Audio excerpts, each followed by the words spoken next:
Okay. కాశ్యపాన్వయ సంజాతం Narasimha పదాశ్రితం రామానుజగురిం వందే పాణినీయ పయోనిధిం. భాగవత్ సద్గోష్ఠికి సాదరంగా ఆహ్వానం పలుకుతూ పెద్దలకు దాసం సమర్పించుకుంటూ ఈ రోజు మన భాగవత పట్టణాన్ని కొనసాగించుకుందాం. నారదుల వారిని ధర్మరాజు తనకు వచ్చినటువంటి సందేహాన్ని రాజసూయాగంలో అడిగారు. ఆ విషయాన్ని ఇక్కడ శుక్ల వారు పరీక్షణ్ మహారాజుకి చెప్తున్నారు. నాయన, నీలాంటి సందేహమే భగవంతునికి వైషమ్యం ఎందుకు కలిగింది అన్నటువంటి నీ సందేహమే ధర్మజకు కూడా వచ్చింది, ధర్మరాజుకు కూడా. దానికి నారదులు వారు చెప్పినటువంటి వృత్తాంతాన్ని నీకు తెలియజేస్తాను, అప్పుడు నీకు భగవతత్వం అర్థమవుతుంది అని చెప్తున్నారు. జననాయక ఈ అర్థము ఘనయసుడకు ధర్మజునకు క్రతుకాలమునన్ మును నారదుండు చెప్పెను, వినిపించద వినుము చెవుల విమలత నొందన్. జననాయక, పూర్వం ఈ తత్వసారమును రాజసూయాగ సమయంలో ధర్మరాజునకు ధర్మ మర్మ విధుడైనటువంటి నారద మహర్షి వివరించాడు. వీనులకు విందుగా ఆ విషయం నీకు వివరిస్తాను, అది ఉంటే నీ సందేహం తొలగిపోతుంది. మున్ను ధర్మరాజు చేయు రాజసూయ యాగంబున బాలుండైన శిశుపాలుండు హరిని నిందించి నిశిత నిర్వక్ర చక్ర ధారాదళిత మస్తకుండై తేజో రూపమున వచ్చి హరి దేహంబు చొచ్చుటను చూచి వరంగున్ పడి ధర్మజుండు సభలో ఉన్న నారదుని చూచి ఇట్లనే, రాజసూయాగ కాలంలో శిశుపాలుడు హరిని నిందిస్తూ ఉంటే ఆ హరికి 100 తప్పులు క్షమిస్తా అన్నవాడు అలాగే క్షమించి అతని యొక్క చక్రంతో అతని యొక్క తలని నరికి చేశాడు. చేసి మళ్ళీ తనలోనే ఆయన్ని చేర్చుకున్నాడు. ఆ దృశ్యాన్ని చూసి ధర్మరాజుకి చాలా ఆశ్చర్యం వేసింది. నాయన, నీకు ఇంత దుష్టుడైనటువంటి ఈ శిశుపాలుణ్ణి నీ దగ్గరికి చేర్చుకోవడంలో నీ యొక్క ఉద్దేశం ఏమిటి? ఇది ఎంతవరకు సబబు అని కృష్ణ పరమాత్మ చేసినటువంటి విషయానికి మీద ఒక సందేహాన్ని నారదుల వారితోటి ధర్మజుడు తెలియజేస్తే దానికి మనం చదువుకున్న శ్లోకం ఇది. దానికి వచనం చదువుకుందాం.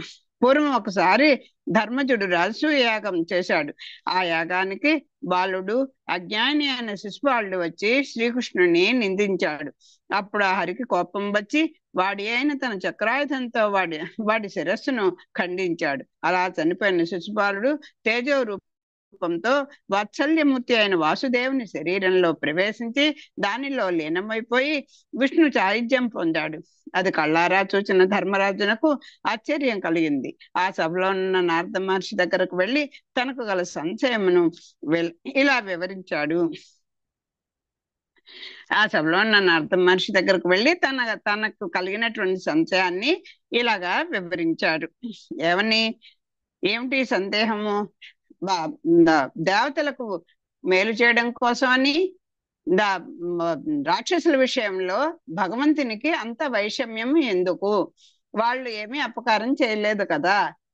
మరి స్వామి సముడు అంటారు కదా, మరి ఎందుకు ఇంత వాళ్ళ విషయంలో వాళ్ళని మరీ పట్టి వెతికి మరీ చంపి ఎందుకు చేస్తున్నాడు? ఇది నాకు చాలా సందేహం అన్నటువంటి పరీక్షణ్ మహారాజు సందేహమే ధర్మరాజు కూడా కలిగింది. దానికి నారదుల వారు చెప్తున్నటువంటి విషయం. ఇప్పుడు ఆ నారద మహర్షి దగ్గరికి వెళ్ళి ఇలా అడుగుతున్నాడు ధర్మరాజు. ఎట్టి వారికైనా ఏకాంతులకునైనా వచ్చి చొరంగరాని వాసుదేవు తత్వమందున్ చేది ధరణీసుండు అహితుండై ఎట్లు చొచ్చే మునివరెణ్య నేడు. ఎంత తలకిందుల తపస్సు చేసినటువంటి మహాయోగులు కూడా ప్రవేశించడానికి వీలు కానటువంటి వాసుదేవుని యొక్క తత్వంలో ఈ చేతి మహారాజు అయినటువంటి ఈ శిశుపాలుడు ఇంత దుష్టుడు కదా, భగవద్ నింద చేసినటువంటి వాడు కదా. అలాంటి వాడు ఎలాగ భగవంతుణ్ణి చేరుకున్నాడు? మునివరేణ్య, ధర్మ మర్మజ్ఞ, నీకు ఈ ధర్మం ఎప్పుడు కూడా మర్మంగానే ఉంటుంది, రహస్యంగానే ఉంటుంది. అది మనకు తెలియదు. భగవతత్వం కూడా అలాంటిది కదా. కనుక నాకు ఒక పెద్ద సందేహం కలిగింది. మహానుభావుడైన వాసుదేవుల్లో ప్రవేశించగలగడం ఎటువంటి పుణ్యాత్ములకైనా వీలు కాదే, ఎటువంటి తేజస్సుకైనా వానిలో ప్రవేశించే శక్తి ఉండదే. ఓ పుణ్యాత్ములు సరే, ఎంతో గొప్ప అన్ని తేజస్ పదార్థాలు ఎన్నో ఉన్నాయి, అవన్నీ నేనే అని గీతలో స్వామి చెప్పుకున్నట్టుగా ఆ ఎంత తేజస్సు విషయ వస్తువులైనా ఆ భగవతత్వంలో భగవంతుని యొక్క తేజస్సులోకి ప్రవేశించేటువంటి శక్తి లేవు కదా. మరి శత్రువైనటువంటి శిశుపాలుడు ఆ మహాభాగ్యముని ఎలా పొందగలిగాడు స్వామి? వీనికి విష్ణువుని నిందించడమే నిత్యకృత్యం కదా. ఆ ఈ పుణ్యపదం వీనికి ఎలా కలిగింది? పోనీ ఎప్పుడైనా పొరపాటుగానో కోపం వచ్చినప్పుడు, ఏదో ఆవేశంతోటో, లేదా ఏదో కోరిక చేతో, ఏదో కోరిక తీరకపోతే వాడు చేస్తానాడు చేయలేదనేటువంటి ఏదో ఒక దీని మీద తిట్టినా అర్థం ఉంది. కానీ ఇతను ఏం చేస్తున్నాడు? ఇతనికి ఇలాంటి పదవి ఎలా కలిగింది? ఎప్పుడూ స్వామిని నిందించడమే కృత్యంగా పెట్టుకున్నవాడు కదా అని చెప్తున్నారు. మరి వేణుడు కూడా ఇలాగే దూషించింది చేశాడు కదా. మరి చేస్తే ఆయనకేమో అలాంటి నికృష్టమైనటువంటి జీవితం ఎందుకు వచ్చింది? మరి ఇలాగే దూషించినటువంటి ఇతనికి శిశుపాలుడికి ఇంత చక్కని స్థానం ఎలా లభించింది అనేది మళ్ళీ ఒకసారి చెప్తున్నారు.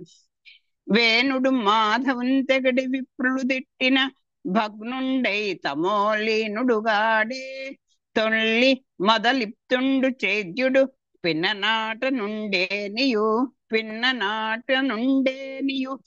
మాధవున్ వినసహింపండు భక్తి వహింపండు అట్టివాడు ఏ నిబిడ ప్రభావమున ఈ పరమేశ్వరునందున్ చొచ్చెనో. చూడండి, మరి వేణుడు కూడా ఆ భగవంతుడిని నిందించాడు కదా. నిందించి విప్రుల యొక్క శాపానికి గురి అయిపోయి ఒక తమో గుణంతో అలా నశించిపోయాడు కదా. అలాగే మరి ఈ చైద్యుడు కూడా, ఈ శిశుపాలు చేదిరాజు అయినటువంటి ఈ శిశుపాలు కూడా పిన్ననాట నుండే నీయు అసలు మాటలు వచ్చి రాని అప్పటి నుంచి కూడా ఇంత భగవద్వేషం కలిగి ఉన్నాడు కదా. మాధవిని సహింపడు, అసలు ఆయన పేరెత్తితే ఒప్పుకోడు. భక్తి వహింపడు, అసలు భక్తి అనే దానికి చోటే లేదు.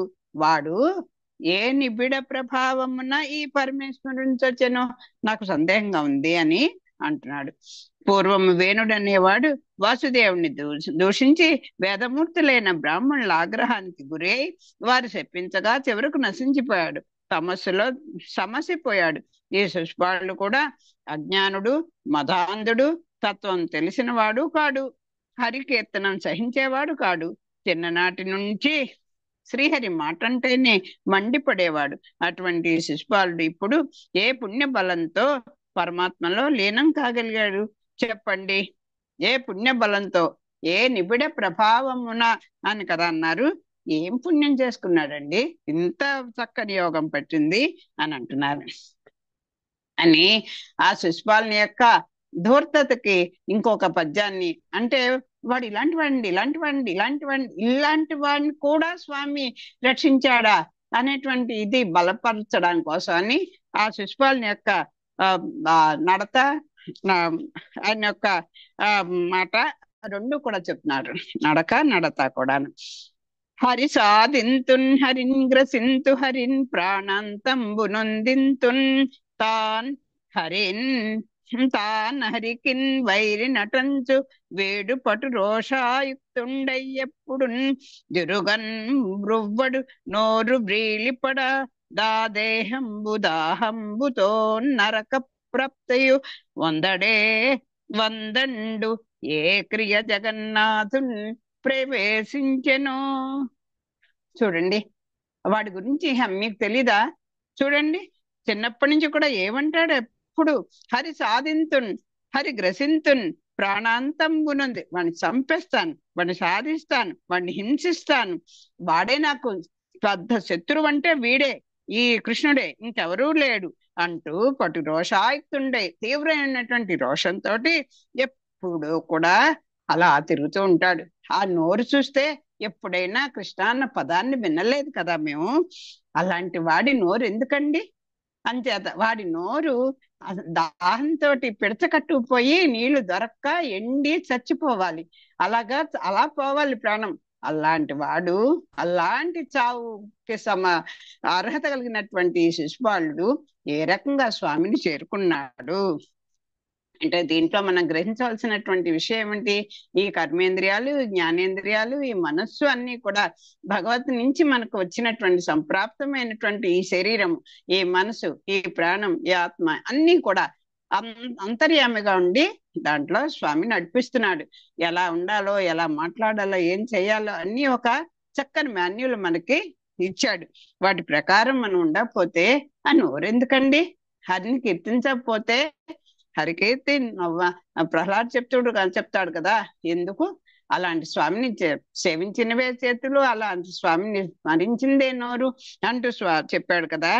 మరి ఏం చేశాడు ఇతను? ఆ నోరు ఎందుకు అని చెప్తున్నాడు. శిశుపాలుడు ఎప్పుడు హరిని సాధిస్తాను, హరిని మింగేస్తాను, హరిని చంపేస్తాను, హరి అంటే నాకు అరికాలమంట తలకెత్తుతుంది, వాడు నా ప్రాణ విరోధి అంటూ రోషంతో, ద్వేషంతో, తాపంతో తిరుగుతూ ఉండేవాడు. పుణ్య పురుషులను దూషించే వీడు హీనంగా క్రిమి కీటకాలతో కుళ్ళి చావను లేదు, వీడిని నోరు పడిపోను లేదు, దేహం దగ్ధమై నరకంలో కూలిపోను లేదు సరికదా, శ్రీమన్నారాయణ హృదయంలో ప్రవేశించాడు చూసారా అని చెప్తున్నారు. అదియును అదియునుగాక దంతవక్త్రుండును వీడును నిరంతరము గోవిందు నింద సైదురు, నిఖిల జనులు సందర్శింప నేడు వీనికి విష్ణు సాయుధ్యంబు కలుగుటకేమి హేతువు వినిపింపు. పవన చలిత దీప సఖయున్ బోలే నా హృదయంబు సంచలించుతున్నదనినా ధర్మనందునకు నారదుండిట్లనే, దూషణ భూషణ తిరస్కారంబులు శరీరమునకు కాని పరమాత్మకు లేవు.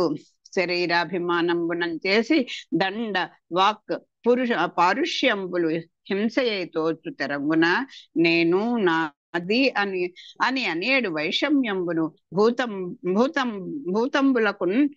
భూతంబులకు శరీరంబునందు సంభవించు. అభిమానంబు బంధంబు నిరభిమానుండై వధించినను వధంబుగాదు, కర్తృత్వ మొల్లని వానికి హింసయు సిద్ధింపదు. సర్వభూతాత్మకుండైన ఈశ్వరునికి వైషమ్యంబు లేదు కావున. ఏం చెప్తున్నారు? ఇతని అన్నగారు ఒకడు ఉన్నాడు కదా, శిశుపాలుని యొక్క అన్నగారు దంతభక్తుడు. వీడు కూడా ఎప్పుడు గోవిందుని నింద చేస్తూనే ఉంటారు. వీనికి అలాంటి వాళ్ళకి ఈ విష్ణు సాయుధ్యం కలగడానికి కారణం ఏమిటి? నాకు ఈ ఒక ఎదురు గాలల్లో ఉన్నటువంటి ఒక దీప శిఖలాగా నా మనసు అటు ఇటు ఊగిపోతోంది. ఏమిటి ఏమిటి ఎందుకు ఇలా జరిగింది? జరగడానికి దీనికి ఇంత కారణం ఏంటి? స్వామి ఎందుకు ఈ నిర్ణయం తీసుకున్నాడని నాకు నా మనసు అలా ఊగిపోతుంది అని సమాధానం చెప్పండి అంటే నారదుడిలా చెప్తున్నాడు, నాయన ఆ దూషించాడో, పొగిడాడో, పెట్టాడో, కొట్టాడో, అదే ఆ సుఖం ఇచ్చాడో, కష్టం, ఇవన్నీ మనకయ్యా. శరీరధారులైనటువంటి ఈ శరీరం అంటే ఏ జీవి అయినా అనుకోండి, 4 రకాల శరీరాలకు కూడా శరీరం ఉంటుంది కదా. ఆ ఏ శరీరంలో ఉన్నా వాళ్ళకి తప్ప మనలాంటి మనవుడుగా వచ్చినప్పటికీ స్వామికి ఇవేమి అంటావు? ఈ దూషణ భూషణ తిరస్కారాలు అనేది మా పెద్దన్నయ్య గారు చెప్పారని మా అమ్మగారు పాపం మరీ తలుచుకుంటూ ఉండేవారు. ఎవరన్నా దేనికన్నా బాధపడుతుంటే, అమ్మ దూషణ భూషణ తిరస్కారాలు శరీరానికి కానీ ఆత్మకు లేవు, అంత మనసు దాకా ఏది కూడా చెడు విషయం అసలే వెళ్ళకూడదు అంటూ చెప్తూ ఉండేది. ఆవిడ అలా పాటించి చూపించినటువంటి మహానుభావురాలు. ఈ మనకి ఈ శరీర అభిమానం చేతే ఈ కొడితే, తిడితే, పరుషంగా మాట్లాడితే, ఇవన్నీ మనకు ఎవడన్నా చిన్న మాట అంటే మనసు వికలం అయిపోతుంది. ఎందుకని? ఈ శరీర అభిమానం చేతే. ఈ శరీరం అంటే అమ్మ నన్నంటారా అనేటువంటి ఒక బాధ వచ్చేసింది. ఎందుకని? శరీరం మీద ప్రేమ చేత. నాది నేను, నాలా నేనెంత చేశాను, నన్నంటారా, నన్ను అని అలా విరుచు పడిపోతాం. ఇవన్నీ మనకు కానీ ఇవన్నీ కూడా అభిమానము, బంధము. ఎందువల్ల వస్తుంది? క్రోధము, ద్వేషము, అలాగే అహంకారము, మమకారము. ఈ రెండు కూడా, అహంకారం కంటే కూడా మమకారం అనేది చాలా డేంజర్ అయినటువంటి విషయం. ఈ ఈ శరీరం మీద ఉండేటువంటి అభిమానం చేతే మనకి ఇవన్నీ కష్టం అని అనిపిస్తాయి. కానీ స్వామికి అవేమి ఉండవు. ఎందువల్ల? ఏం జరుగుతున్నా సరే కర్త నేను కాదు. ఈ చేస్తున్న పని, ఇప్పుడు ఈ చదువుతున్న విషయం, లేకపోతే మనం తింటున్నది, సర్వం సర్వకాల సర్వాస్తుల్లో మనం చేసేటువంటి ప్రతి చిన్న పని కూడా స్వామే కర్త. దానికి మంచి బుద్ధి అయినా చెడ్డ బుద్ధి అయినా ఏదైనా ఆయన మన కర్మానుసారం ప్రకారమే నడిపిస్తాడు, అదేతాడు. కాతే ఇదిగో ఇలా కష్టం వచ్చిందా, ఇదిగో దీని ప్రకారం నేను చెప్పా కదా, దీనికి రెమెడీ ఇలా ఉండు అలా ఉండు అని ఆయన చెప్పాడు. ఇప్పుడు జబ్బు చేసింది, ఇవన్నీ జబ్బులే కదా మనకి.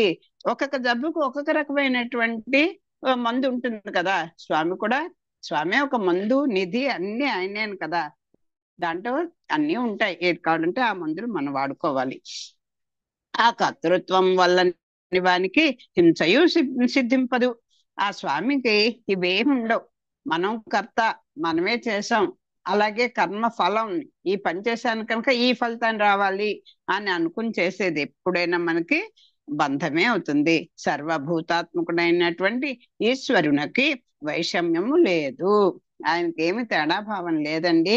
దుష్టులైనా శిష్టులైనా రాక్షసులైనా మానవులైనా క్రిమి కీటకాదులైనా సరే రాముని యొక్క ప్రవర్తన గురించి మనం అస్తమానం చెప్పుకుంటూ ఉంటాం. ఓ జటాయువు ఒక అదేంటి శబరి లాంటి ఆటకత్తె, ఇలాంటి వాళ్ళందరూ కూడా స్వామిని ఆ కటాక్షాన్ని పత్రులైన వాళ్ళే కదా. అలా చూసుకుంటే ఆయన సముడు, ఎవరి విషయంలో కూడా రావణాసుడు అంతటి వాడిని కూడా దానికి దగ్గర చేరుకున్నటువంటి వాడు కనుక విభీషణ్తో చెప్తాడు కదా, నువ్వు సంచక్రులు చెప్తే నేను చేస్తానని ముందుకు వస్తాడండి. తన భార్యని, సాక్షాత్తు తల్లిని క్షమించినటువంటి అటువంటి వాడిని కూడా క్షమించేటువంటి ఔదార్యంగా వాత్సల్య పూరితుడు స్వామి. దాన్ని చెప్తున్నారు. భావం ఒకసారి చదివేస్తాను. ఇంతేకాదు, ఈ శశిపాలుడును వీని సోదరుడైన దంతవక్త్రుడును నిత్యం నీరజాక్షుణ్ణి నిందించేవాళ్ళు. ఆ మాటలు వినలేకపోయేవాళ్ళం. అటువంటి పాపాత్ముడు ఈనాడు ఇంతమంది చూస్తుండగా ముక్తి సామ్రాజ్యమైన విష్ణు సాయుధ్యం అందుకోగలిగాడే. ఇది ఎలా సాధ్యమైంది? మహాత్మా మహర్షి, నా సంశయం తీర్చండి. పెనుగాలికి కొట్టుమిట్టాడే దీపంలాగా నా హృదయం చెల్లించిపోతున్నది అని పలికిన ధర్మజుని హృదయం తెలుసుకొని నారద మహర్షి ఇలా పలికాడు. ఓ రాజకుల భూషణ, మధుర భాషణ, దూషణ భూషణాలు, తిరస్కార పురస్కారాలు శరీరానికే గాని ఆత్మకు లేవు. ఇవి ఆత్మకు అంటవు, దీన్ని అంటవు. ఇలా ఎవడైతే ఉంటాడో వాడే నాకు ప్రియుడు, ప్రీతి అయిన వాడు అని అదేంటి భక్తి యోగంలో స్వామి చెప్తాడు కదా. జ్ఞాని యొక్క లక్షణాలు చెప్తూ, శరీరం మీద ఉండే మితి లేని మమకారం కారణంగా దండనం, ఖండనం, కుంటు భాషణం వంటివి హింసగా అనిపిస్తాయి. అంటే బాధ పెట్టేటువంటి మాటలు కూడా మనకి బాధను కలిగిస్తాయి. హింసిస్తున్నారు అనిపిస్తుంది. నాభ్యహింసన్ పరస్పరం అని రామరాజ్యంలో చెప్పినట్టుగా ఓ కొట్టడమే తిట్టడమే కాదు, ఇతరుల్ని బాధ పెట్టే మనస్సు నొచ్చుకునేటట్టు మాట్లాడడం కూడా ఒక హింసే అవుతుంది. అదే పెద్ద హింస. నేను నాది అనే స్వార్థ ద్వేష భావాలు కూడా జీవులకు శరీరం వల్లనే కలుగుతాయి. అసలు అభిమానం అనేదే బంధ కారణం. నిరభిమానుడై సంహార క్రియ చేసిన అది సంహారము కాదు, పాపము కాదు. కర్తృత్వము తన మీద లేని వానికి హింస వల్ల కలిగే పాపం ఎప్పుడు అంటదు. ఈ పాపం కర్త అయిన వానికే చెందుతుంది. సమస్త ప్రాణికోటి యందు ఉండేటటువంటి శ్రీ విష్ణుమూర్తికి ద్వేషం కానీ విరోధం కానీ ఏ ఒక్కటి ఎవరి మీద ఎప్పుడూ ఉండదు. దీనికి ఇంకా క్లియర్ గా మనం చెప్పుకోవాలనుకుంటే స్వామికి మనకి తేడా. మనకి ఏదైనా వస్తువు నచ్చకపోతే దాని వంక చూడం. ఇంకా వాటికన్నా కూడా అసలు మనుషులు ఎవరన్నా మనకు పడకపోతే వాళ్ళ నీడను కూడా మనం భరించలేం. అది మన ప్రత్యక్షంగా నిత్యం చూస్తూ ఉంటాం, మనం కూడా అలాగే ప్రవర్తిస్తూ ఉంటాం. అది మరి స్వామికి అలా లేడే. క్రిమికటుల సమస్త అణువు దగ్గర నుంచి దీన్ని పిపీలు కాదు పర్యంతం ఉన్నాడు అని కదా చెప్తున్నారు. మరి మరి ఆయనకు నిజంగా అవన్నీ అసహ్యమైనటువంటి ప్రదేశాలు మనుషులు అయితే ఆయన ఎందుకుంటాడండి? అంటే ఆయనకి అవేమి అంటావు. ఆయన అందరూ కూడా పోనీ ఏమోలే, వాళ్ళు కూడా మన ఆశ్రయిస్తారేమో అన్నటువంటి ప్రీతితో ఉంటాడు ఆయన. అలుకనైన చెలిమినైనన్ కామంబుననైన బాంధవముననైన భీతినైనన్ తగిలి తలంపన్ అఖిలాత్ముండగు హరిన్ చేరవచ్చు వేరు చేయండ తండు. సరే, కోపంతో గాని, కోరికతో గాని, స్నేహంతో గాని, మోహంతో గాని, శత్రుత్వంతో గాని, ప్రీతితో కాని, భీతితో కాని, ఏ విధంగానైనా సరే హరిని అమరకుండా స్మరిస్తున్నట్లయితే సర్వభూతాత్మకుడైన విష్ణుదేవుని సన్నిధానం లభ్యమవుతుంది. ఆ స్వామి ఎవరిని ఎప్పుడు పరునిగా చూడడు. పరుడు అంటే పరమాత్మ అని ఒక అర్థమైతే ఇక్కడ ఇతరులుగా అని కూడా అర్థం. ఇక్కడ ఎవరిని కూడా వేరు వాళ్ళుగా, తనకు సంబంధించిన వాళ్ళు కాదు అనుకొని ఎప్పుడు ఆ భావంతో ఆయన ఉండడు. వైరానుబంధంబునం చేరిన చందంబున విష్ణుంచిరతర భక్తిన్ చేరన్ గరాదని తోచును నారాయణ భక్తియుక్తి నా చిత్తమునన్. ఇవన్నీ చూస్తుంటే శ్రీ మహావిష్ణువును విశృంఖలమైన విరోధంతో చేరడం కంటే భక్తితో చేరడమే కష్టం అనిపిస్తుంది. ఓ కన్క్లూజ్కి వచ్చారు. ఎందుకండి, ఎంతో నిరాహారలే ఉన్నాం, ఎంత నిరంతరం అన్ని వేలు జపం చేస్తున్నాం, ఎన్నో పారాయణలు చేస్తున్నాం, ఎక్కడ ఎవరు లేరు చెప్తుంటే ఆ మీటింగ్లన్నిటికీ అటెండ్ అయిపోతున్నాం. అంతా భక్తిగా ఈ రోజులో 20 గంటలు స్వామి కిందే కేటాయిస్తున్నాం. అయినా కూడా మాకు మంచి ఆ సాధ్యం లేదు. ఏమో స్వామి చేరుకుంటాం లేదో తెలియదు. కానీ ఇంత ద్వేషించినటువంటి వాళ్ళనే ఆయన చూస్తున్నాడు. అంచేత విరోధంతో వెళితేనే బాగుంటుందేమో, అనురాగంతో చేసే ఆరాధన కంటే ద్వేషంతో భగవంతుని సారూప్యం పొందవచ్చేమో అని నాకు అనిపిస్తోంది అని మనం మామూలుగా మాటల్లో అనుకుంటుంటాం కదా. ఎందుకులే, ఎంత మంచిగా వాడితో ఉన్నా వాడి దృష్టిలో నేను ఎప్పుడు చెడ్డవాడిని, ఇంకెందుకు వాడి మంచి గురించి ఆలోచించకూడదు అనుకుంటుంటాం మనం. చూసారా, అలాంటిది అనమాట. అంటే ఎలా ఎందుకు చెప్తున్నారు చూడండి, నిరంతర స్మరణం వల్ల.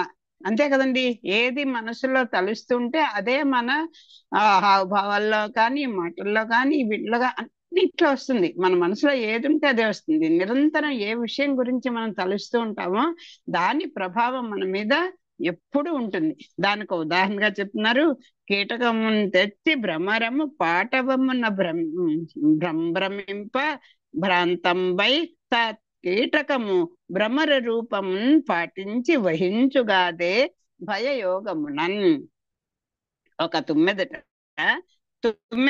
ఒక పురుగును తెచ్చి దాని చుట్టూ జుంకారం చేస్తూ అలా తిరుగుతూనే ఉంటే ఆ పురుగు తుమ్మెదనే అనే తలచి భ్రాంతి పడి చివరకు తుమ్మెదగా మారిపోతుంటా.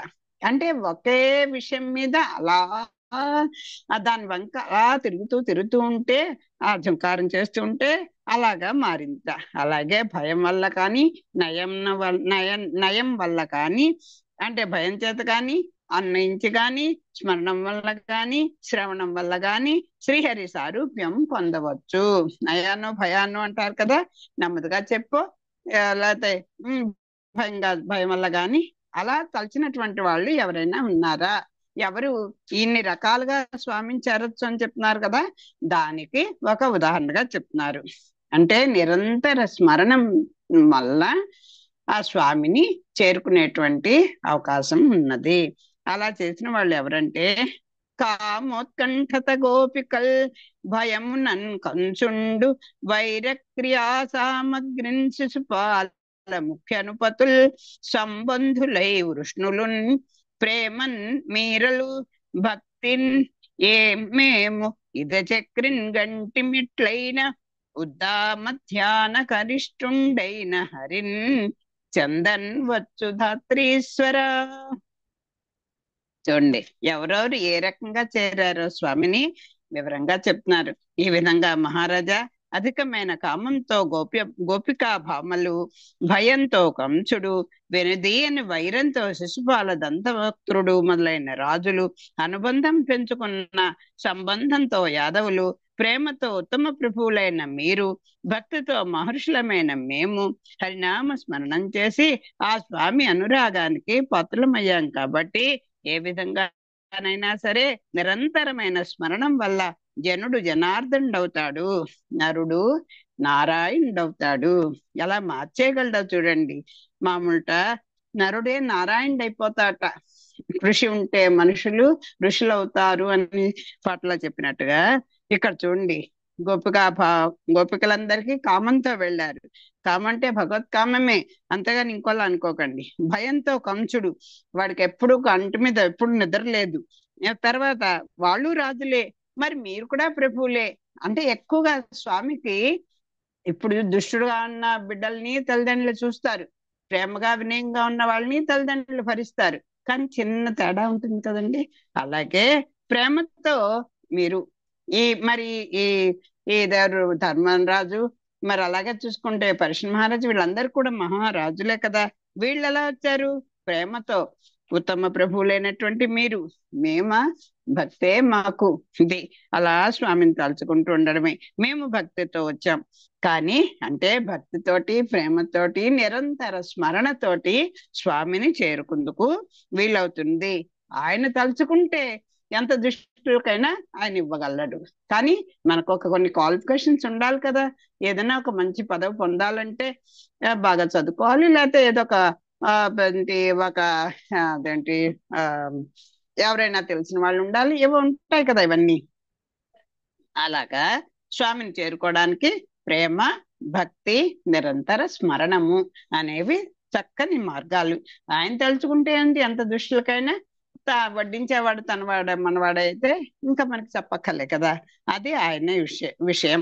అంటే శిశుపాళ్ళు ఇలాంటి వాళ్ళు కూడా, మరి హిరణ్యకశిపుడు, శిశుపాళ్ళు, రావణాసుడు, మరి వీళ్ళందరూ అంత దుష్టులు కదా.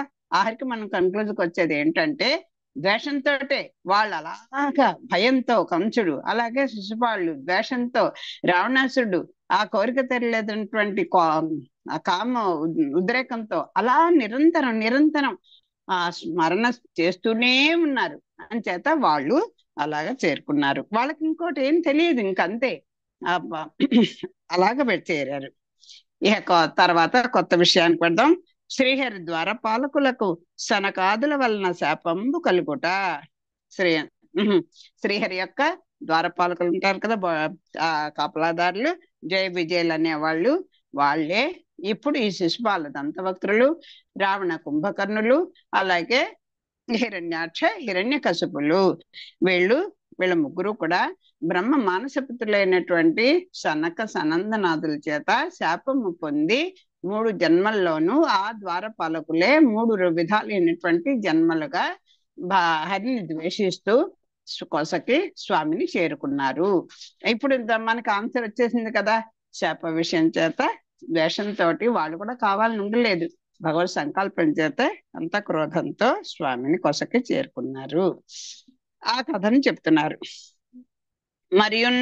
మరియు పెక్కుండ్రు కామ ద్వేష భయ స్నేహ సేవాతిరేకంబులం చిత్తంబు హరిపరాయత్తమ్ముగా చేసి సద్గతించిందిరి. ఇంకా చాలా మంది కామం చేత, ద్వేషం చేత, భయం చేత, స్నేహం అతిశయించడం చేత రావాలా అతిశయించడం చేత ఆ మనస్సుని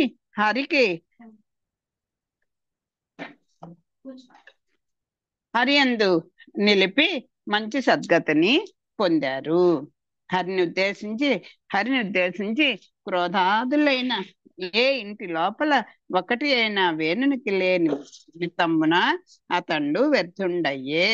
ఇక కామం లేదు, ద్వేషం లేదు, భయం లేదు, సేవ అనేటువంటి తలంపే లేదు, ఇవేమీ లేనటువంటి వాడు ఎవరు?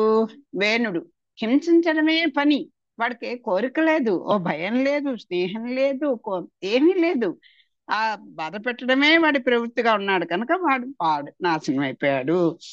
చాలా మంది భక్తులు ఈ రమా మనోహర్ని సేవించి భావించి కామించి ద్వేషించి కూడా ముక్తి పొందారు. భయపడి భంగపడి కొందరు, ఆయనతో స్నేహం పెంచుకొని సేవ చేసుకుని కొందరు మనస్సును మాధవునికే అంకితం చేసి సద్గతిని సంపాదించారు. రాజర్షి, ఈ శ్రీహరి పట్ల కామ క్రోధ లోభ మోహ మద మాత్సర్యాలనే 5 గుణాలలో ఏ ఒక్కటి లేని కారణం చేతనే వేణుడనేవాడు భ్రష్టుడై మరణించాడు. అంటే దీనికి కూడా పెద్దలు చెప్తారు, ఏదో ఒక లక్ష్యం లేకుండా ఏ పని చేసినా అది మంచి ఫలితం ఇవ్వదు అని. మనం వంట చేస్తాం బాగా ప్రేమగా, మా అమ్మగారు చెప్పిన విషయం ఇదే కూడాను, ఇలాంటి మాటలు ఎన్నో చెప్తూ ఉండేది పాపం. ఏ పని చేసినా ఒక లక్ష్యం లేకుండా చేస్తే అమ్మా అది ఎప్పుడు ఇదవదు. ప్రేమగా భర్తకు పెట్టాలని అనుకోవాలి, లేకపోతే అందరూ మనం మెచ్చుకోవాలని అనుకోవాలి. అయ్యో ఎలాగో చేస్తున్నాం కదా, ఆ చేసేసి కాస్త ఇదిగా ఉంటే అందరూ చక్కగా తింటారు కదా అనేటువంటి ప్రేమతో అయినా చేయాలి. లేకపోతే ఇది మన బాధ్యత, ఏదో రకంగా చేసేస్తే ఏంటి, అది పెరుమాళకి మనం నివేదన చేసుకుంటాం, భక్తిగా ప్రేమగా చేయాలి, శుచిగా శుభ్రంగా చేయాలి అని అందుకే మన వాళ్ళందరినీ కూడా ఆధార్ కార్డు లింక్ చేసినట్టుగా ఏదైనా సరే భగవంతునికి నివేదన చేయాలి అని చెప్పేది. ఎందుకని, కాస్త శుచిగా శుభ్రంగా బాగా చేసుకుంటాం అనేటువంటిదే పెద్దల యొక్క ఉద్దేశం. అప్పుడు ఏదైనా పొరపాటుగా మనకు అది ఏమైనా తప్పు జరిగినా తెలిసి జరిగినా స్వామి ఆరగిస్తే అవి ఎప్పుడు పవిత్రం చేసుకుని ఆయన ఆరగిస్తాడు అని వాళ్ళ ఉద్దేశం. ధర్మజ, మీ పినతల్లి కొడుకులైన శిశుపాలుడు దంతభక్తుడు సామాన్యులు కారు. వారు పూర్వం వైకుంఠంలో ద్వారపాలకులు. ఇప్పుడు సరే, ఇప్పుడు చెప్పుకొస్తున్నారు, ఈ శిశుపాల దంతభక్తులు మీ పినతల్లి కొడుకులే, వాళ్లే పూర్వము జయ విజయులు అని చెప్తున్నారు. అటువంటి ఆ భక్తులు ఒకానొకప్పుడు విప్రుల శాపం వల్ల పదభ్రష్టులై భూలోకంలో జన్మించారు. వాళ్ళే ఈ బ్రహ్మ మానస పుత్రుల చేత శాపానికి గురయ్యి మళ్ళీ భూలోకంలో ఇలా జన్మించారు అని దేవర్షి నారదుడు అనగానే ధర్మరాజు అది విని మరలా నారదుడిని ఇలా ప్రశ్నించాడు. ఇలా జరిగిందండి, వాళ్ళే వాళ్ళు ఎవరో కాదు, ఈ శిశుపాల దంతభక్తుల మీద నువ్వు కోపం పెట్టుకోకు, వాళ్ళు నీ సొంత ఏంటి అన్నదమ్ములు, పింతల్లి కొడుకులు వీళ్ళు అని చెప్తున్నారు. అలుగన్ కారణమేమి విప్రులకు మున్న విప్రులెవ్వారు నిశ్చలు లేకాంతులు నిర్జితేంద్రియలు నిస్సంసారులు ఈశానువర్తునులు వర్తులు వైకుంఠపురీ నివాసులన విందున్ వారికద్భంగి నిఖిల జన్మంబులు వచ్చే నారద వినన్ కౌతూహలం బయ్యడిన్. అయ్యో ఇలా జరిగిందా అన్నట్టు ఆశ్చర్యపోతున్నాను. ఏమిటి, ఆ బ్రహ్మ మానసుల పుత్రులకి కోపం వచ్చిందా? వాళ్ళు విప్రులు, అసలు బ్రాహ్మణుడు అంటే సత్వగుణం ఎక్కువగా ఉన్నవాడు అని కదా అనుకుంటారు. వాళ్ళకి విప్రులు అని ఒక ప్రత్యేకంగా చెప్తున్నారు. విప్రులు ఎవ్వారులు, వాళ్ళు నిశ్చలులు, వాళ్ళకి స్థిరమైనటువంటి భగవద్భక్తి కలిగి ఉంటారు. ఏకాంతులు, ఎప్పుడుగా ఎక్కువగా ఏకాంతంగా ఉండాలనుకుంటారు. నిర్జితేంద్రియాలు, ఇంద్రియాలను జయించిన వారు. నిస్సంసారులు, వారికి సంసార జంజాటాలు ఏమీ లేవు. ఇంకా ముఖ్యమైనది ఏంటి, ఈశానువర్తునులు. ఈశానుడు అంటే అందరినీ నియమించేవాడు నారాయణుడు. ఆ నారాయణుడికే అనువర్తులై ఉంటారు కదా. వైకుంఠపురీ నివాసులు, ఆ వైకుంఠంలో ఆ స్వామికి ద్వారపాలకులుగా ఉన్నారని వింటారు కదా. అలా విన్నాను కదా. వారికి యద్భంగిన్ ఈ నిఖిల జన్మంబులు వచ్చే, అలాంటి ఆ ద్వారపాలకులకి ఈ విశేషాలన్నీ ఎవరికి, ఆ జయ విజయుల గురించి చెప్తున్నారు. ఇలాంటి వాళ్ళు కదా వీళ్ళు, ఇలాంటి వాళ్ళు కదా నిరంతర భగవత్ సేవలోనే అలా నిలబడి ఎదురు చూస్తూ ఉంటారు కదా. అలాంటి వాళ్ళకి ఈ ఇంత నిజమైనటువంటి జన్మ ఎలా వచ్చింది అని అడుగుతున్నాడు ధర్మరాజు. అడుగుతున్నాడు నారదుని. నారదమునింద్ర, ఆ వేదమూర్తులైన విప్రులకు ఆగ్రహం ఎందుకు వచ్చింది? ఆ మునీంద్రులు ఎవ్వరు? విష్ణు మందిర ద్వారపాలకులు, నిశ్చలమైన భక్తి ప్రపత్తులు కలవాళ్ళు, సంసార బంధాల్లో తగులు కొనక నిరంతర జగన్నాయకుని ఆజ్ఞను పాలించేవారు కదా. అటువంటి వాళ్ళు విప్రశాపానికి పాత్రులు ఎలా అయ్యారు? వాళ్ళకి దుష్ట జన్మలు ఎలా సంభవించాయి? వినాలని కుతూహలంగా ఉంది, చెప్పండి అని అడిగాడు. అని నారదుండి ఇట్లనియే, నేనా ఇలా చెప్తాను విను. ఒకనాడు బ్రహ్మ మానస పుత్రులైన సనక సనందనాదులు దైవ యోగంబున భువనత్రయంబునందును సంచరించుచు 5-6 ఏండ్ల ప్రాయంపు బాలకుల భావంబున దిగంబరులై హరి మందిరంబునకు వచ్చి చొచ్చునెడ మొగసాలన్న పురుషులు ఇరువురు వారలను చూచి.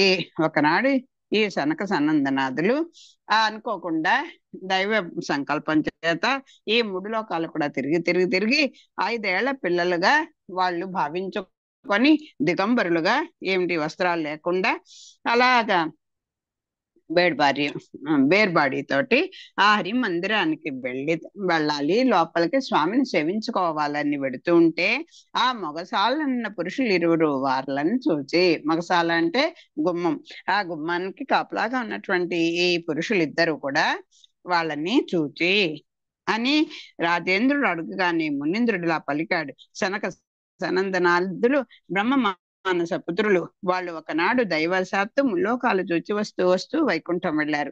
అప్పుడు వాళ్ళు 5-6 ఏళ్ల బాలకులుగా దిగంబరులే సంచరిస్తూ విష్ణుమూర్తి అంతఃపురంలోనికి ప్రవేశించబోతున్నారు.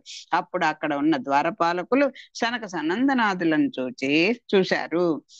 డింభకుల డింభకులన్ అనర్గళ విశ్రంభకులన్ విశ్రంభకుల రమాధినాథ సల్లాప సుఖారంభకుల ముక్త మానస దంభకులన్ త్వరంగన్నీక తరిమిరి ఈశా. పండి పండి బయటకండి, దొరకండి, వెళ్ళిపోండి అంటూ తరిమేశారట వాళ్ళని. ఎలాగా? బాలరూపధారకులైన ఆ సనక సనందనాదులు విష్ణుదేవునికి ఎంతో ప్రియమైన వాళ్ళు. ఎలాంటి వాళ్ళు ఈ వచ్చినటువంటి సనక సనందనాదులు? వాళ్ళ యొక్క ఏంటి ఆ వైభవాన్ని చెప్తున్నారు. వాళ్ళు విష్ణుదేవునికి ఎంతో ప్రియమైన వాళ్ళు. అయ్యయ్యో, వాళ్ళని పొమ్మన్నారా? వాళ్ళు మా చుట్టమే అంటారు లోపల ఉన్నటువంటి ఒక అధికారి. ఈయనకేంటి, అక్కడ ఉన్నటువంటి వాడు ఎవరు వచ్చినా లోపలికి రానికొని ఒక ఆర్డర్ జారీ చేశారు ఒక అధికారి. అక్కడ ఉన్నటువంటి వాళ్ళు ఏం చేస్తారు? ఎవరు వచ్చినా వాళ్ళకి ఒకటే కదా, అది వాళ్ళకి కావాల్సిన వాళ్ళ వీళ్ళకి కావాల్సిన వాళ్ళ అనేది వాళ్ళకు ఉండదు కదా, డ్యూటీ చేస్తారు అంతే. వాళ్ళు పొమ్మంటారు. ఆ రకంగా పాపం వీళ్ళు కూడా ఆ వచ్చిన వాళ్ళు విష్ణుదేవునికి ఎంతో ప్రియమైన వాళ్ళు. అది ఫస్ట్ విషయం. ఎప్పుడు విష్ణు కథలనే వీణులకు విందుగా వినేవాళ్ళు. సరే, స్వామి మన ఇష్టపడడం వేరు, ఆయన మనని ఎంతో మంది ఇష్టపడతారు, కానీ మనకు ద్వేషం ఉండొచ్చు. వాళ్ళని ఎప్పుడు తలవం. ఏదో మన అదృష్టం కొద్దీ వాళ్ళ దృష్టిలో ఎందుకో మనం మంచిగా ఉన్నాం. కానీ వీళ్ళేంటి పాపం, ఆయనకి ప్రీతే వీళ్ళకి ప్రీతే. ఆయనకి విష్ణుదేవునికి ఎంతో ప్రియమైన వాళ్ళు, స్వామికి వీళ్ళంటే ఇంత అంత ఇష్టం కాదు. వీళ్ళు కూడా ఎప్పుడు విష్ణు కథలనే వీణులకు విందుగా వినేవాళ్ళు.